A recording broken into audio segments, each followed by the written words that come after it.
I think curiosity is also really powerful in breaking down barriers, right? If we lead with questions and we lead with curiosity, we might learn something that we didn't expect or we didn't know. And that helps, I think, break down judgment. So for me and where we are right now, I think as a community and as a country, breaking down barriers through curiosity, I think is a really, really impactful tool. This year, Michelle Bomberger chose a single word to anchor her tenure as president of EO Seattle: curiosity. She picked it because she's watched it work. With the forum mate who meets every business leader with nothing but questions, the conversations that open doors that judgment would have kept closed. Her own curiosity runs back a long way. Brought her from the Panama Canal Zone to Northwestern University, through Ernst & Young and AT&T Wireless, and eventually to founding a law firm built on the premise that the best legal conversations start with business needs, not with the law. I'm Aaron Burnett, and this is Michelle's story on Moments That Matter from EO Seattle.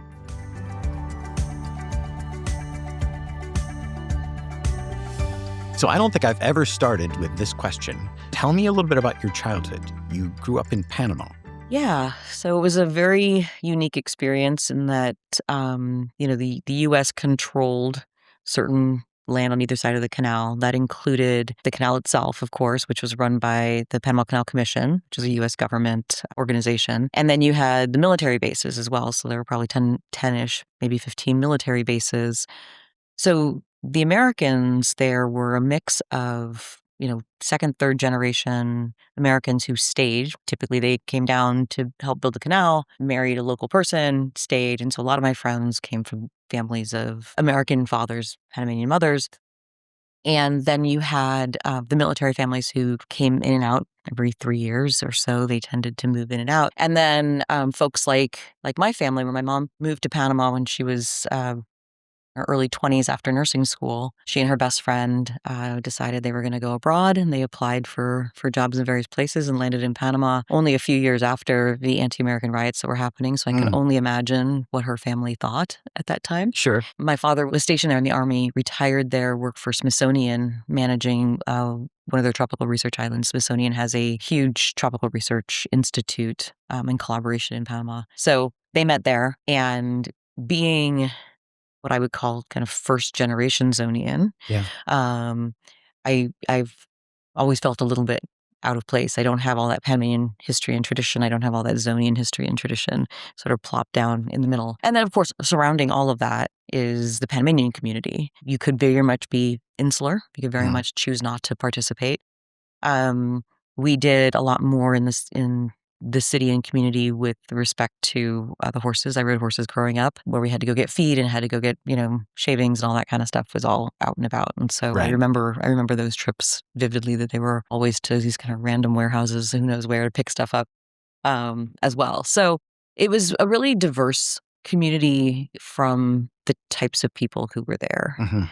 And yet still so American. I went to Department of Defense schools. The Spanish that I learned was the basics of it's the holidays. Here's the word for witch and pumpkin. It wasn't sort of what you would expect, that integrated bilingual environment. And so I give my mom a hard time because we had hired help growing up and she never had them speak Spanish to us. And it's like, what in the world? It was right there. What in the world? And so I just, I just went back for my 35th high school reunion, and still super self-conscious about my Spanish language skills, which are adequate, but not anywhere near where they should be. Yeah. What do you think you got from growing up in Panama that is different from having grown up in the U.S.? How did it shape you? I think the diversity of the people was very much a small town.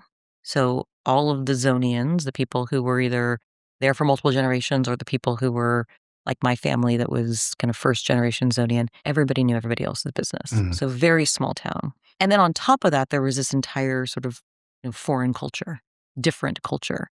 And so I think navigating those two things, both in school, where we had a mix of the different groups, as well as out in the community, where you shifted kind of how you behaved or who you were based on what that environment was. I think that really did teach some flexibility and adaptability. Yeah, I can see that. And so is it university that brought you back to the United States? Yeah, it was university that brought me to the United States. Yeah. So my experience before that was my mom, as a U.S. government employee, would get 6 weeks of vacation every year. And so we basically took them all at the same time and came to the U.S. to visit family. And we do all of our sort of clothes shopping for the year and get ready for like back to school and all that. But other than that, that was my only experience really in the U.S. until I moved to college. So it was a relatively new experience to come back. It was. I mean, again, my experience was we'd come and visit family. We'd usually do some sort of new thing while we were here. So I had a lot more experience traveling in the US than anywhere else when I was growing up. So I grew up in Central America, but we didn't travel anywhere in Central America or South America. All of our vacations were to the US, never went to Europe because we came back to see family. We'd bring 2 empty suitcases and we'd fill it up with all the stuff for the year. Sure. Because our shopping was the PX and the commissary and, some stuff on the Panamanian economy, but mostly that. And when you went to university, did you know that you wanted to be an attorney? No, although there is a snippet from our senior year newspaper where they were asking people where they were going. And the quote from me was, I was going to be a corporate attorney making the big bucks.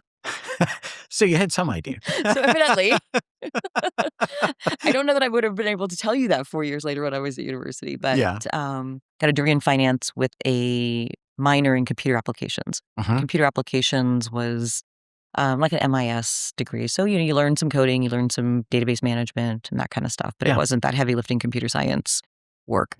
But that was really setting me up for consulting or the kinds of, knowledge worker environment that I was likely to go into. Yeah. And then I saw you got both a JD and an MBA from Northwestern. I did. Overeducated. Well, I don't know about that. And you did them simultaneously? I did. So after college, I worked for 2 years at Ernst & Young in their management consulting practice, doing some of that process and technology infrastructure building, mostly at Fortune 500 companies. But my favorite client was the city of Albuquerque, and we were working with one of their departments on implementing a system, and they'd had a couple of different companies come in to help them, and they were just not successful with it. And so when we came in, it was really a different experience because they valued us being there versus most Fortune 500 companies. When consultants come in, they're kind of like, just leave us alone. Right. You've arrived to mess things up. Exactly. Yeah. Just don't make my life too difficult. Yeah. And so that experience with that particular client is what made me think about going back to school, really wanting to work with smaller companies that really needed that support, needed guidance, counseling, consulting, and valued it. Yeah. So when I was applying to school, I was actually applying to business school. And when I looked at different programs, Northwestern had the combined JD MBA. And at the time, most schools had it set up that you could apply to both. And if you got in, great, you could figure it out. Northwestern's was one of the only ones that was truly a combined program, where it was a combined application, combined financial aid. And so it really resonated with me as a program that could give me more tools. So I never really expected to be a lawyer. I expected to be a consultant with a legal tool set that would be a differentiator. It would be a way for me to add additional value as I went into those conversations with clients. Yeah. It sounds almost like you had an entrepreneurial disposition, even going into getting that education. Yes, that was the vision. I don't know that I had fully fleshed out. Yeah. I was fortunate when I left Ernst & Young before I went back to school. It was there was a very small window there where there was an Ernst & Young partner who had left, was working for a particular client. And she asked me if I would be interested in joining her for that 4-month period between, when I was finishing up, when I was going to school. Yeah. And it was lucrative. And it was the first time I'd set up, an entity to do that consulting work. So it was there. Yeah. Before we continue, I want to tell you about the community that made this podcast possible. The Seattle chapter of EO, that's Entrepreneurs Organization. It's not networking, it's not selling to each other, it's real entrepreneurs sharing real challenges and solutions. If you have a business that does at least $1 million a year in revenue, and you're curious about joining a community that gets what you're going through, check out EO Seattle. So how quickly after graduating law school, did you establish Equinox? Because you're in your 20th year, 21st year? of having Equinox? Yes. Yeah. Yes. So Yeah. we're just finishing up our 20th year. Yeah. Again, originally my plan was not to be a lawyer. My plan was to be a business consultant, go into corporate, but really work with smaller businesses. And during law school, it was during the dot-com boom. So the business-focused lawyer was really appealing to some of these boutique dot-com law firms. Yeah. And so I ended up taking a role with a boutique law firm that worked with these dot-com companies.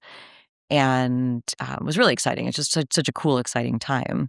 And I graduated in 2001, just as the bubble was bursting. So they deferred all the job offers, and then September 11th happened, and then they cut all the job offers. So I never actually went down that path, and maybe that was fortuitous. Yeah. That I never did that corporate law environment. And it was never my plan, but it was opportunistic at the time. We had moved to Seattle because I had taken the job here in Kirkland. We bought a house. I had taken the bar exam, and my husband moved out here at the same time. We had just gotten married. He had just graduated from school. And within 15 minutes, he got a job offer and mine was rescinded. It was literally 15 minutes between those two calls. We decided to stay. So we're still here. Yeah. I was at AT&T Wireless for a couple of years in their internal audit group. That was really rewarding because it exposed me to parts of business that I'd never seen before. So when I think about wanting to be a consultant for smaller companies, I had my consulting and technology experience with Ernst & Young. This, especially in an internal audit function, was really focused on processes across the business. So, customer service organizations, collections, marketing, all these different areas that I've never seen in depth. AT&T really gave me that. And once again, I was fortunate to work for, a vice president who was really empowering for the team. She really believed in me. So I had my first child that year. I said, well, I want to be part-time. And she's like, just do what you need to do, work, you'll get it done. So she was really flexible with me after that and really empowering. And so that made a huge difference in my confidence, and that work put me in front of executive vice presidents. We were doing readouts of what our findings were from an audit at a very, very high level. Public speaking and the exposure to bigger business issues was really, really valuable there. In 2004, Singular acquired AT&T Wireless, and we weren't sure what they were going to do with the Redmond operations. Right. Do we sit around and maybe wait for a severance? And again, the VP I worked for was like, you've talked about, this law firm, and maybe now's the time. And so that was the launch of it. I had a 1-year-old at home. There was a lot of uncertainty around what was going to happen with Singular. As many professional services businesses are, it's safe enough to go, throw the spaghetti on the wall and see if it sticks. Sure. Right. The vision was modeled after the Northwestern Law School's small business clinic. So Northwestern was also the first law school to launch a corporate transactional clinical experience. So many law schools have immigrant rights, juvenile defense, capital defense. There's all of these sort of litigation type environments, but to have something that's more of a corporate practical experience was relatively unheard of. And so there was actually a bunch of JD MBAs, of course, who were like, hey, let's start this thing. And so I modeled it loosely after that with a very non-creative name of Small Business Legal Services. Right. Because it wasn't ever going to be the Bomberger Law Firm, because nobody knows what that is. Yeah. And it was descriptive, not creative, and did the trick. I mean, it was a good start for who do I want to be talking to? What is the kind of work I want to be doing? The foundation then is very similar to what it is now, which is business focused. How do we have operational and business focused conversations, not legal conversations? They get there, but that's not where we start. Fixed fees and transparent pricing as often as possible. And transparency and responsiveness. So really ensuring that people are getting results quickly. It's one of the things that are the barriers to engagement with legal is, might be 3 weeks, 4 weeks. I don't know. I haven't heard from the lawyer. I'm waiting for that. Right. We need to move at the same speed that the business needs to move at. And so just being really responsive to what those business needs are. Yeah. So full disclosure, I mean, but for anyone else who's listening, we're a long-term client. And I would say it's as close as you can get to having an attorney on staff as part of your leadership team and having that same relationship and responsiveness. Yeah, we're grateful for that too. It's Yeah. so fun. For us, it's, a bit of vicarious living through the cool stuff that our clients are doing, Hmm. but also really just empowering the relationship. And most smaller companies don't have that. And so it's always this friction around, well, should we call for this? Well, I don't know. We can probably figure it out. Maybe we can Google it.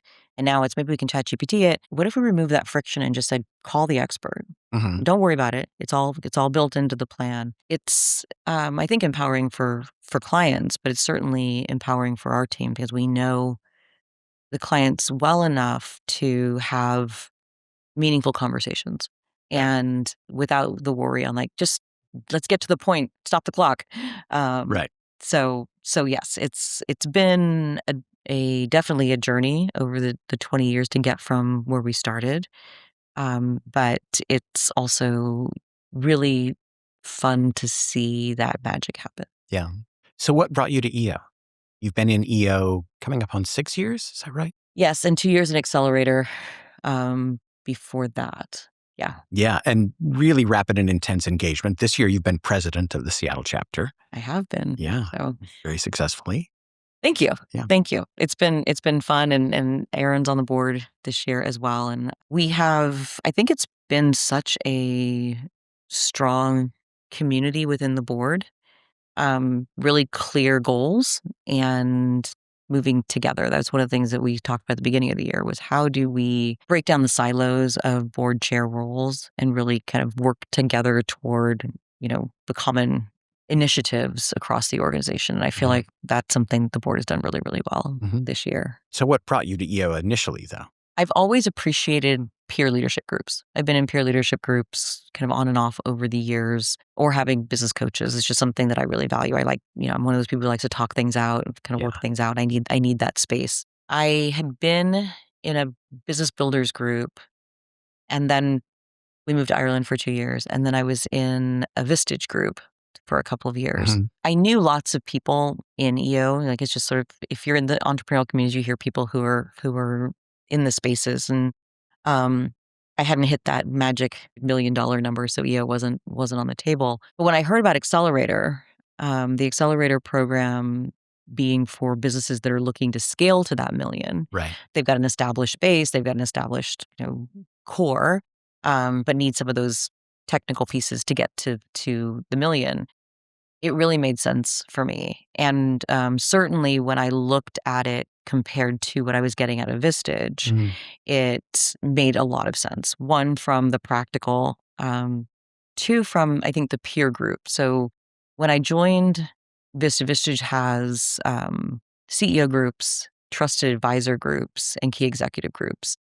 And while I was really looking for a CEO group, I was in a trusted advisor group, which is another other professionals, and about half of them were also owners. And so it fit a lot of what I was looking for. But I think the success of Vistage is really driven by the facilitator or the leader of that group.